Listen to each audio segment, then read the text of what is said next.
konuşma ve dinleme becerilerimizi farklı günlük yaşam sohbetleri aracılığıyla uygulayalım. Ders 1. Bagaj gelişi. Hey Anna, sence valizimiz ne zaman gelecek? Merhaba John. Umarım önümüzdeki bir saat içinde burada olur. Ne düşünüyorsun? Söylemesi zor ama şansımızla daha uzun sürebilir. Geçen sefer hatırlıyor musun? O evet. Atlı karınca uzun süre bekledik. Sonsuza dek gibi geldi. Kesinlikle. Sadece vakit geçirmek için bir dansa başlamak üzereydim. Bir dans mı? Şimdi bu bir manzara olurdu. Neyle dans ederdin? Muhtemelen Macarena gibi aptalca bir şey. İnsanları her zaman hareket ettirir. Kulağa eğlenceli geliyor. Hemen orada küçük bir flash mob başlatabiliriz. Keşke daha fazla insanımız olsaydı. Ama yine de gülmek için yaparım. Kahkahalardan bahsetmişken, bavulumuzu aldıktan sonra yapmak isteyeceğin ilk şey nedir? Onu otele bırakıp doğrudan yerel yemeklere gitmeyi çok isterim. İyi fikir. Bu şehirdeki sokak yemeklerinin harika olduğunu duydum. Hiç denedin mi?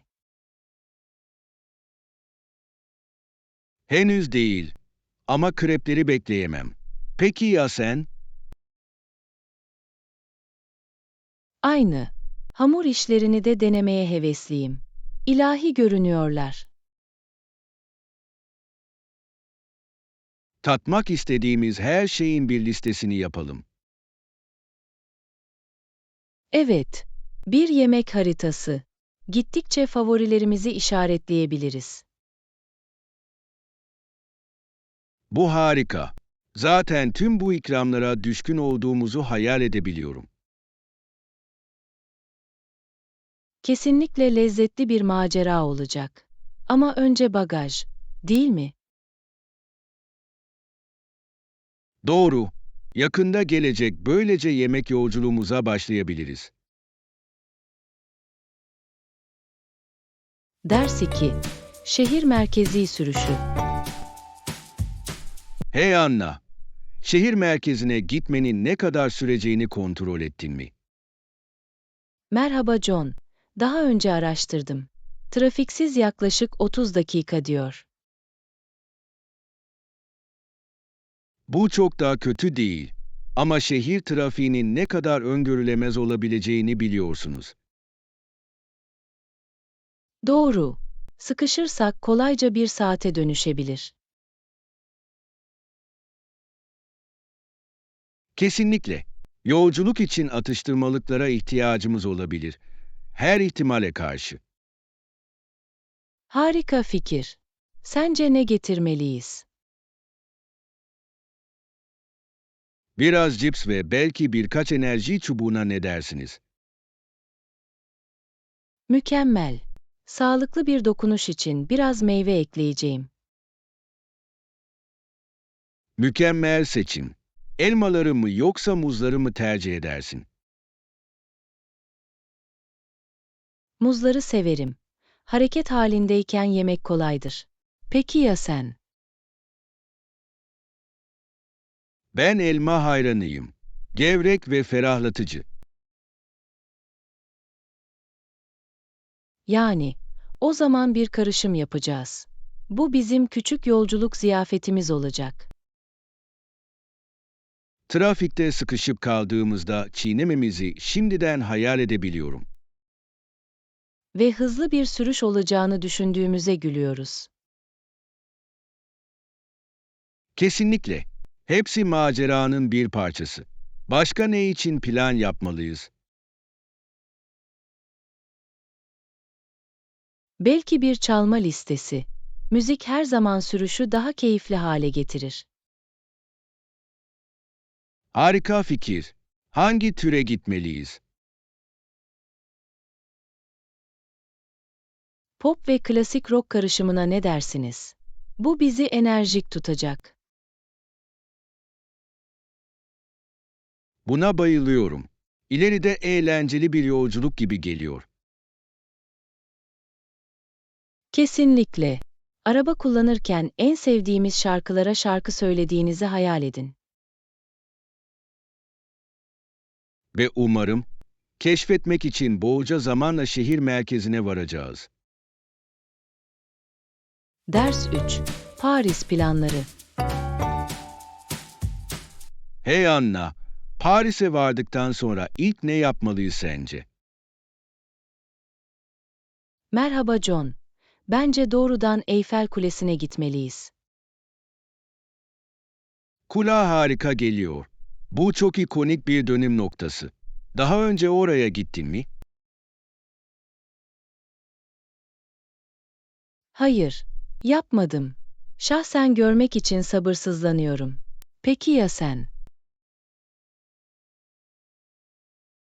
Bir kere ziyaret ettim ama yukarı çıkamadım.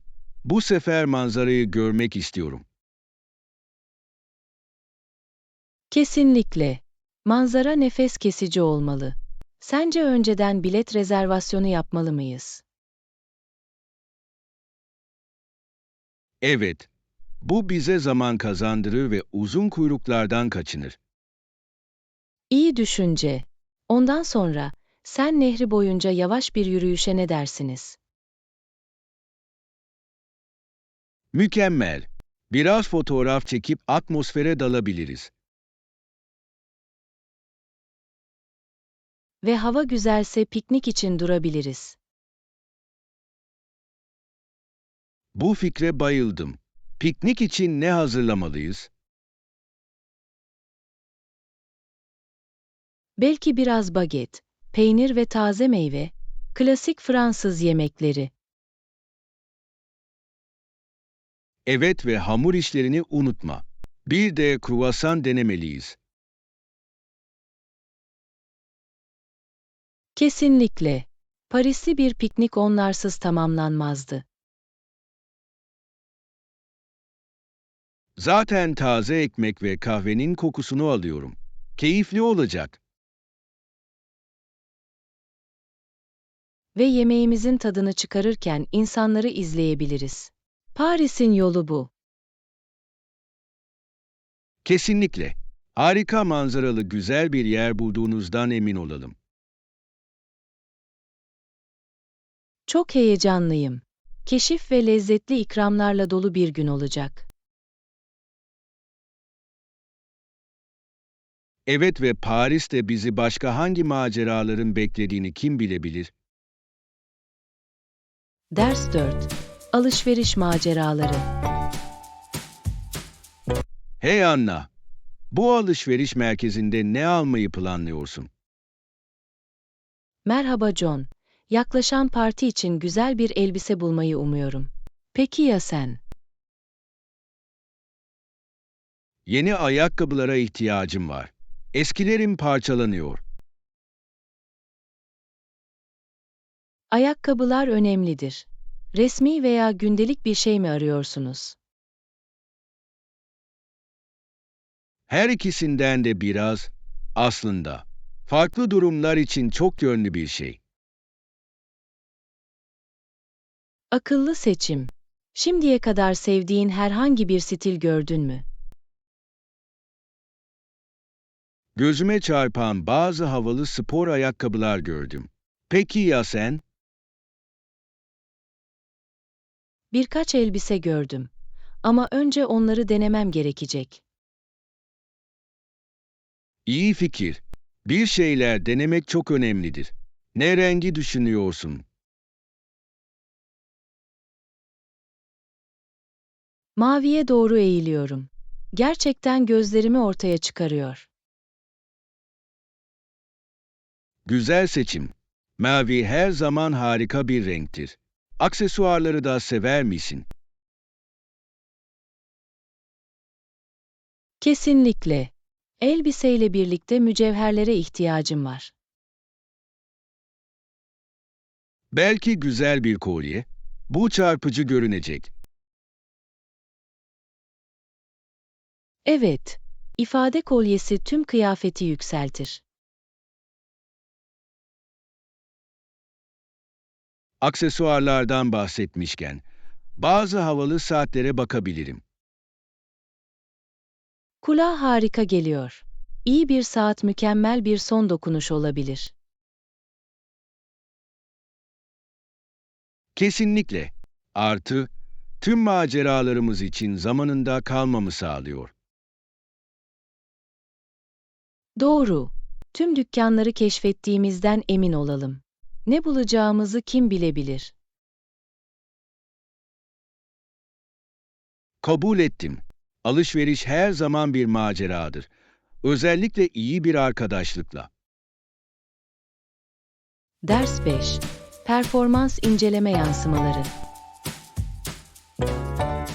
Hey Anna, performans incelemeni yöneticinle bitirdin mi?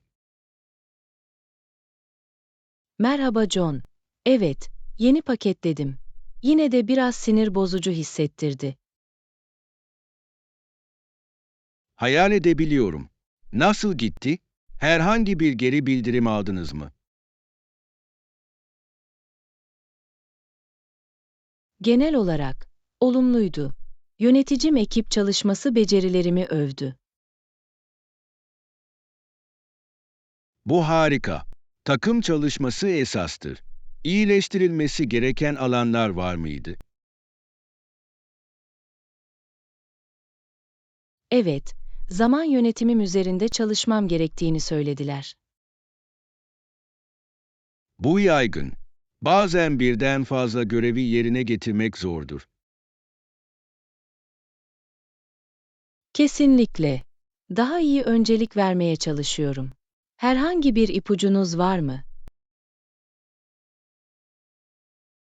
Bana yardımcı olan bir şey günlük yapılacaklar listesi yapmak.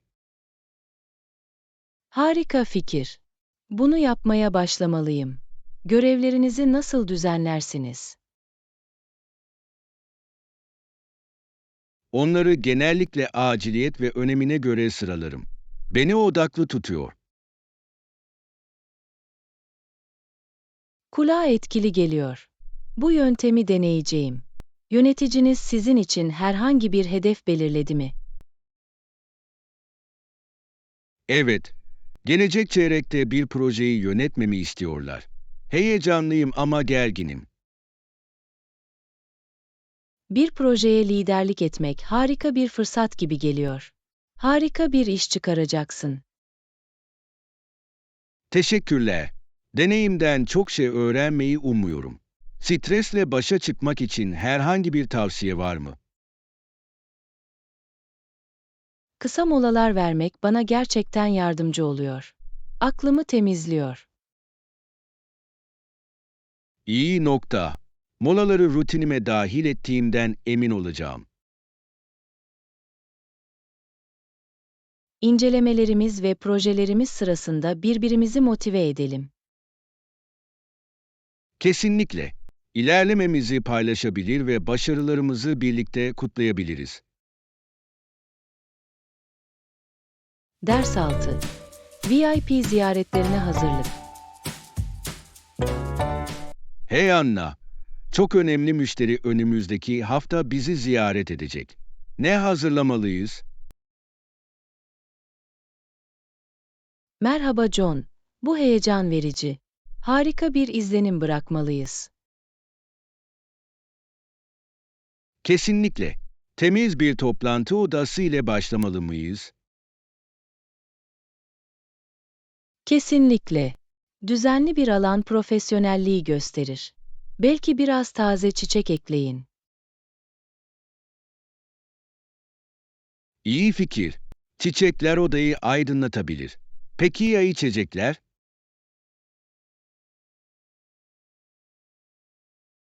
Evet, bence kahve, çay ve hafif atıştırmalıklar almalıyız.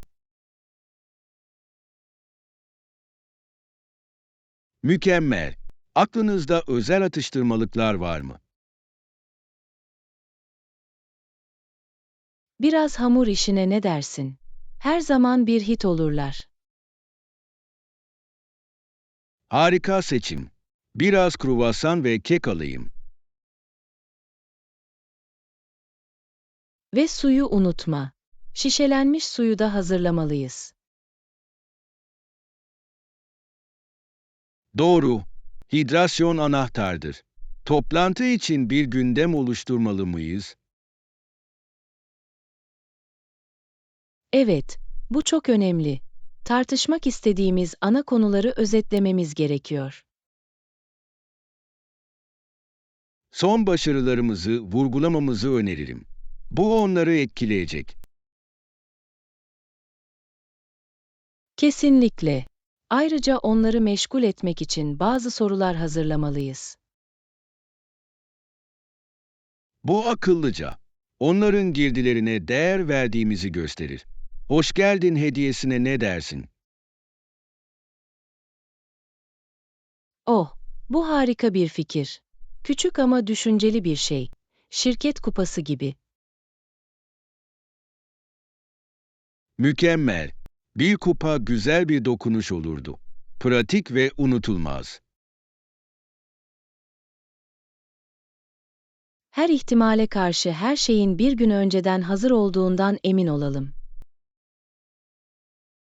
Kabul ettim. Hazırlıklı olmak, ziyaretleri sırasında daha güvende hissetmemize yardımcı olacaktır. Ders 7. Fitness rutinleri. Hey Anna, ne sıklıkla egzersiz yapıyorsun? Merhaba John. Haftada en az 3 kez egzersiz yapmaya çalışıyorum.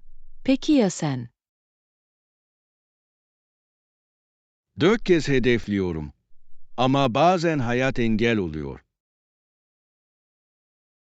İlişki kurabilirim. En çok ne tür egzersizlerden hoşlanıyorsunuz? Koşmayı seviyorum. Aklımı temizler ve beni enerjik tutar. Bu harika. Yogayı tercih ederim. Rahatlamama ve esnekliği geliştirmemize yardımcı oluyor. Yoga kulağa harika geliyor. Uzun zamandır mı uyguluyorsun? Evet, yaklaşık 2 yıldır. Bu benim rutinimin bir parçası haline geldi. Bu etkileyici. Derslere katılıyor musunuz veya çevrimiçi videoları takip ediyor musunuz? Çoğunlukla çevrimiçi videoları takip ediyorum. Çok fazla çeşitlilik sunuyorlar. İyi fikir. Bunu deneyebilirim. Favori eğitmeniniz var mı? Evet, seansları gerçekten eğlenceli ve ilgi çekici yapan biri var. Harika bir keşif gibi geliyor. Genellikle koşarken müzik dinlerim. Müzik motive ediyor. Çalışan çalma listenizde neler var? İyimser pop ve biraz klasik rock karışımı. Enerjimi yüksek tutuyor. Güzel. Yoga sırasında sakinleştirici müziği tercih ederim. Ruh halini ayarlamaya yardımcı olur. Bu mantıklı. Yeni bir egzersiz yapmayı düşündün mü? Kickbox'u merak ettim. Harika bir antrenmana benziyor. Kickbox kulağa yoğun geliyor. Bir ders için sana katılmak isterim. Eğlenceli olabilir. İkimiz de iyi bir antrenman yapardık ve gülerdik. Kesinlikle. Bunu bir plan yapalım. Fitness her zaman bir arkadaşla daha iyidir. Ders 8. Kahvaltı lezzetleri. Hey Anna, bu sabahki kahvaltıyı beğendin mi? Merhaba John. Onu sevdim. Krepler lezzetliydi. Ne düşündün?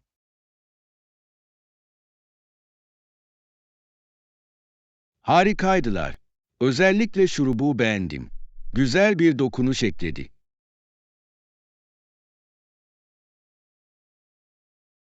Evet ve üstteki taze meyveler harika bir fikirdi. Çırpılmış yumurtaları denedin mi? Yaptım. Çok kabarıklardı. Onları nasıl bu şekilde yaptıklarını merak ediyorum. Sanırım her şey pişirmeden önce onları iyice çırpmakla ilgili. Kahvaltı yapmayı sever misin? Bazen. Genelde omlet yaparım. Özelleştirmeleri hızlı ve kolaydır.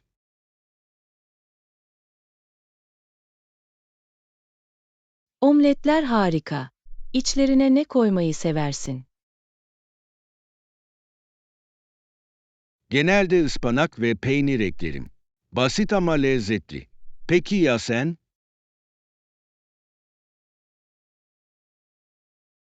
Mantar ve domates eklemeyi seviyorum. Gurme hissettiriyor. Kulağa süslü geliyor. Bir dahaki sefere deneyebilirim. Her gün kahvaltı yapar mısın?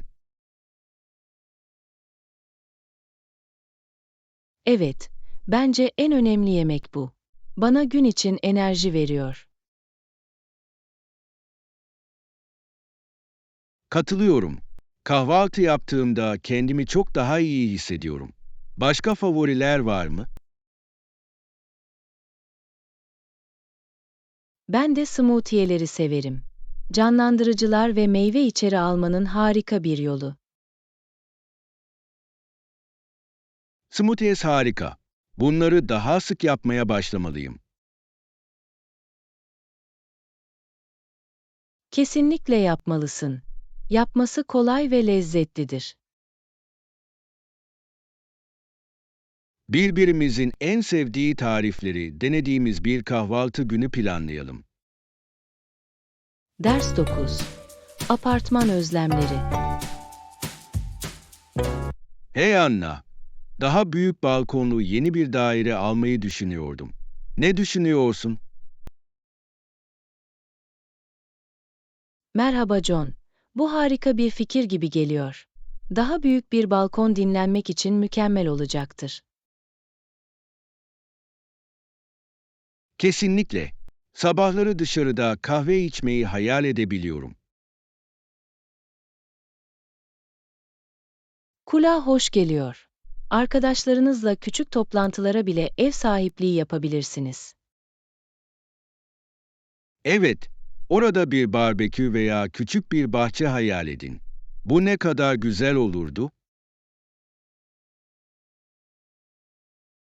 Çok güzel. Yeni bir dairede başka hangi özellikleri arıyorsunuz?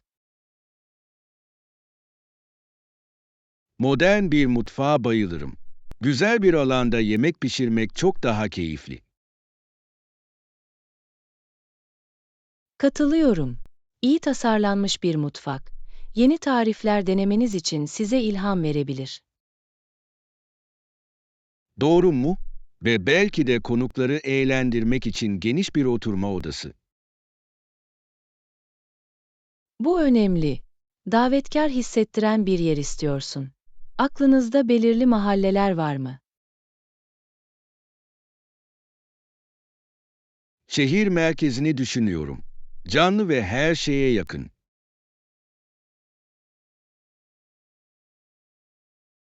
Harika seçim. Ayrıca, restoranlara ve mağazalara kolay erişiminiz olur. Kesinlikle. Ama aynı zamanda rahatlamak için yeterince sessiz olduğundan emin olmak istiyorum. Bu iyi bir nokta. Rahatlığı barışla dengelemek anahtardır. Biliyorum.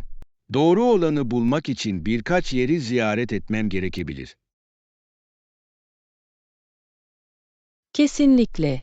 Karar vermeden önce farklı seçenekleri keşfetmek akıllıca. Ve yeri bulduğumda iç dekorasyon konusunda tavsiyenize ihtiyacım olacak. Ders 10. Favori içecekler. Hey Anna, dışarı çıktığımızda hangi içkiyi sipariş etmeyi seversin? Merhaba John. Genelde serinletici bir buzlu çay içerim. Sıcak günlerde çok güzel.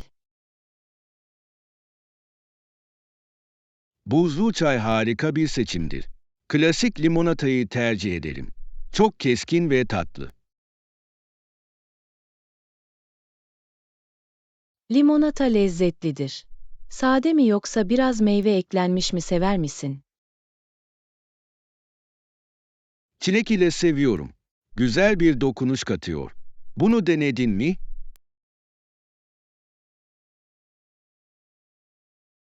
Evet, aldım. Mükemmel bir kombinasyon. Hiç kahve sipariş ettin mi? Ara sıra. Sabahları iyi bir cappuccino tadını çıkarırım. Peki ya sen?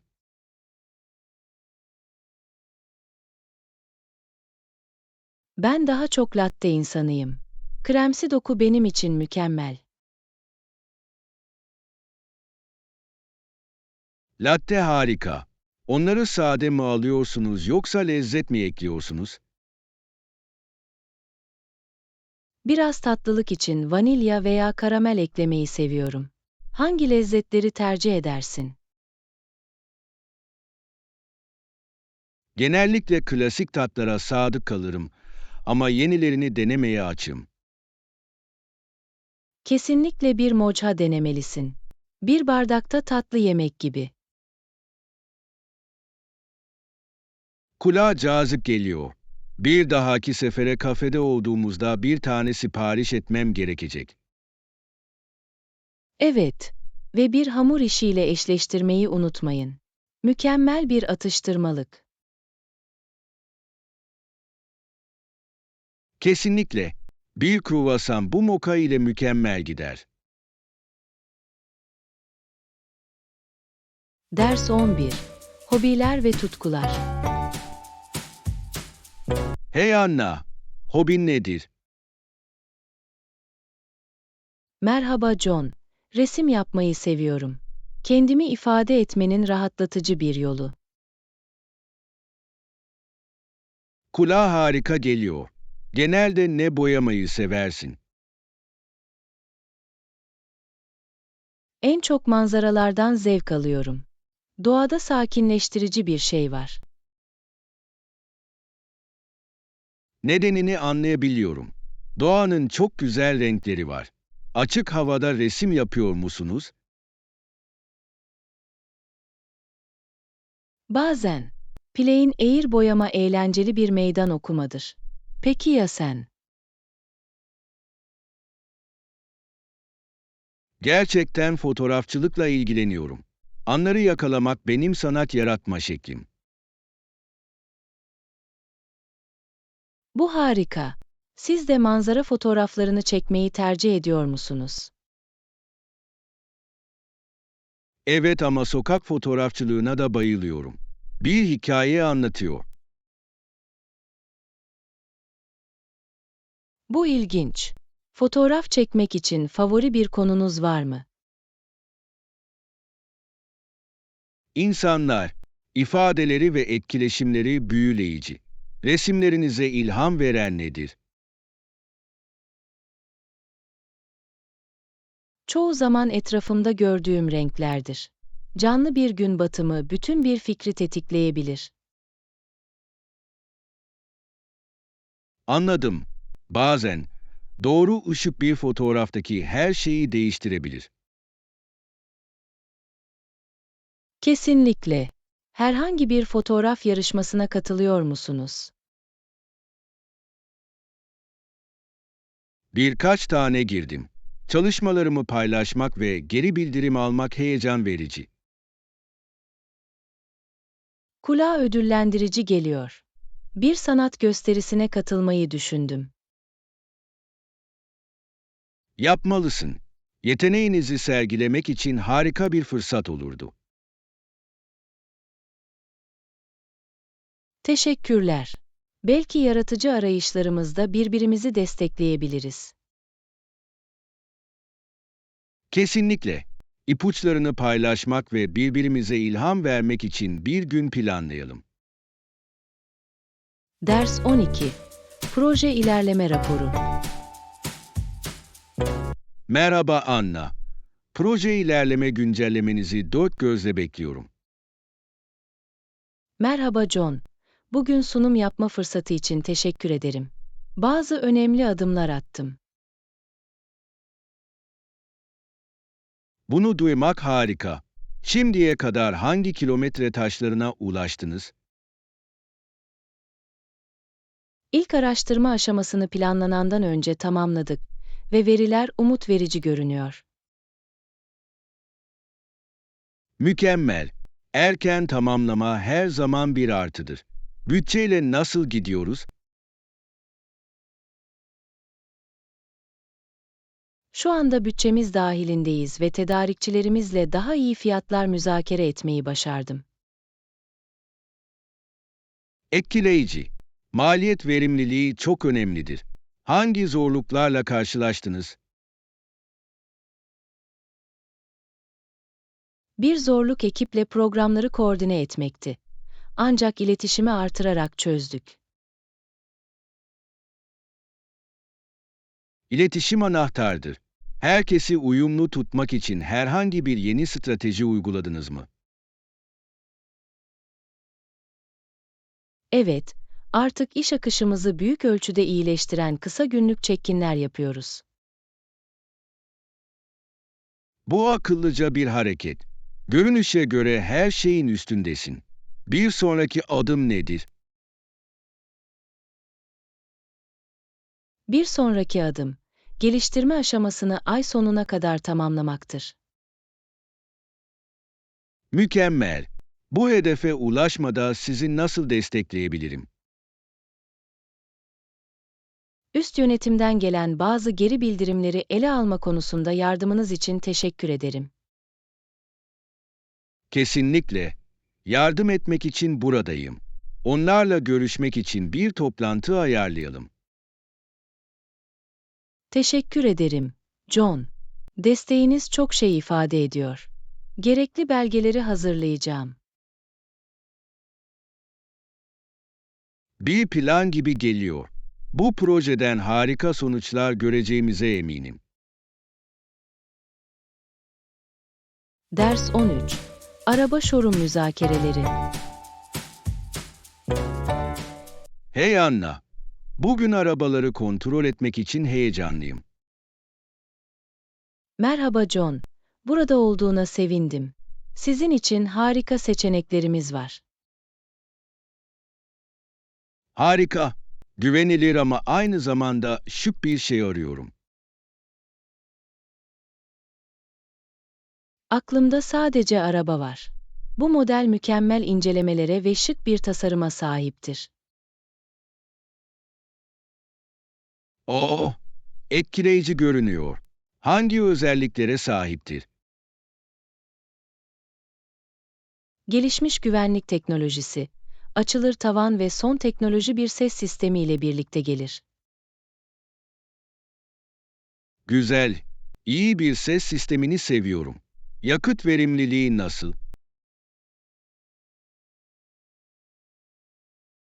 Oldukça verimli.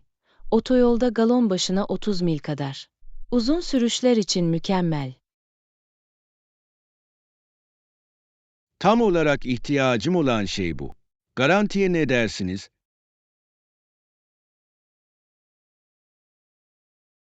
Yol yardımı ile 3 yıllık garanti içerir. Korunacaksın. Bu güven verici. Fiyat noktası nedir?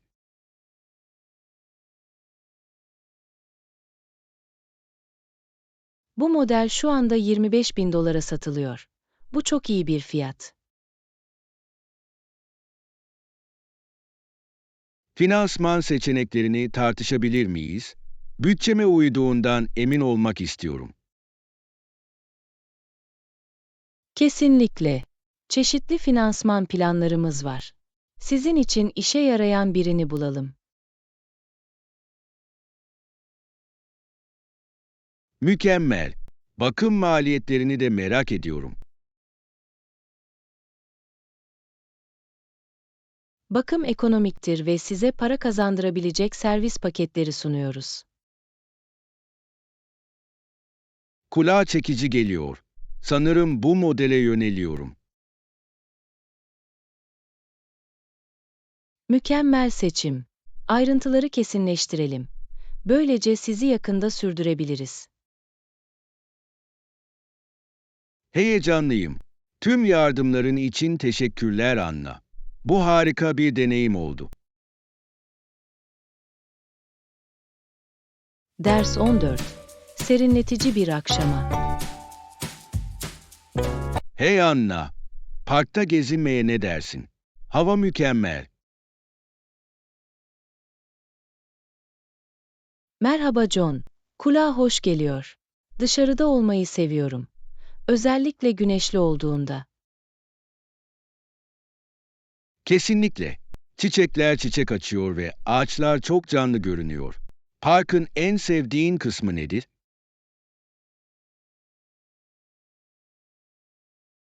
Gölet alanından gerçekten zevk alıyorum. Ördekleri izlemek her zaman rahatlatıcıdır. Peki ya sen? Yürüyüş parkurlarını seviyorum. Huzurlu durlar ve sık sık orada fotoğrafçılığım için ilham buluyorum. Bu doğru. Bazı fotoğraflarını gördüm. Çok güzeller. Yürüyüşümüz sırasında fotoğraf çekmek ister misiniz? Kesinlikle. Kameramı getireyim. Gün batımını yakalamak çarpıcı olacak. Harika fikir. Altın saat ışığı fotoğrafçılık için mükemmeldir. Aklınızda herhangi bir özel çekim var mı? Çiçeklerin yakın çekimlerini ve belki de manzaranın daha geniş fotoğraflarını çekmeyi düşünüyorum.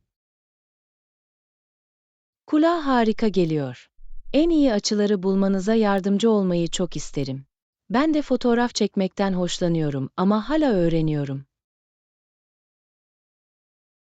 Kesinlikle pratik yapmaya devam etmelisin. Her şey denemek ve tarzınızı bulmakla ilgili. Bunu takdir ediyorum. Tavsiyene uyacağım. Bu arada, yürüyüşümüzden sonra bir yerde akşam yemeği yemek ister misin? Bunu çok isterdim. Yakınlarda denemek istediğim yeni bir İtalyan restoranı var. Oh, o yer hakkında güzel şeyler duydum. Makarnalarının harika olması gerekiyordu. Evet, onların imzası yemeğini tatmaktan heyecan duyuyorum. İtalyan restoranlarında genellikle ne sipariş edersiniz? Genellikle klasik bir spagetti carbonara tercih ederim. Basit ama lezzetli. Kremalı sosu seviyorum.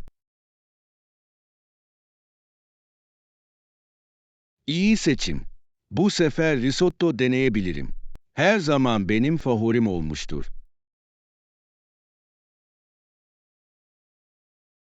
Risotto çok rahatlatıcı. Mantarlı mı yoksa deniz ürünleriyle mi tercih edersiniz? Mantarlı risottoyu seviyorum.